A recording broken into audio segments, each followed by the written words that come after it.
We're going to bring in Cokie Roberts for more on the inauguration and how President-elect Trump is preparing for this historic event. Always good to see you, Cokie. Wonderful, Robin.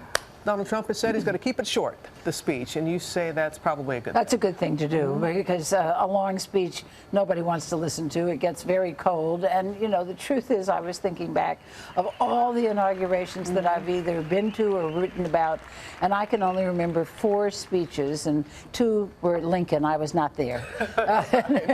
But Kennedy, ask not what your country, and Franklin Roosevelt, you have nothing to fear but fear itself. So other than that, they're not exactly memorable. Well, what are you exactly expecting from Donald Trump? His tone and his words, what do you expect him to say? I expect him to try to be unifying, to put people to you know, who are concerned, to try to put their fears to rest. Yeah, election night, we heard him give a speech that was along those lines. I think it'd be the same thing, but probably better.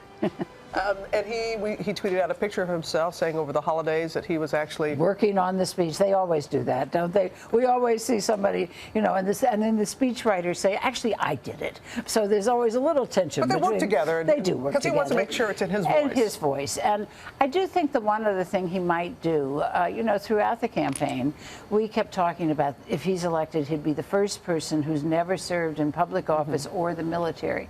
I think he might want to use that to his advantage rather than disadvantage, and talk about coming to Washington fresh, owing no one anything, just you the people. He is going to be there.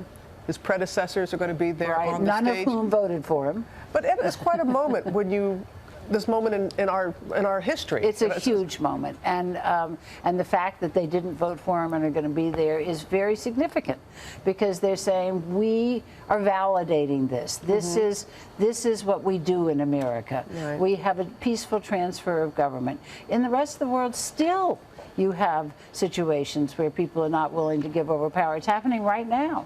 But this is a remarkable moment, and has been since 1800. A woman reporter in 1801 wrote, "This in our country, where other places it's cause of bloodshed, here we have no dislocation." Now that wasn't entirely true, but it was close enough. But it is a moment. It is a moment for our country. Right.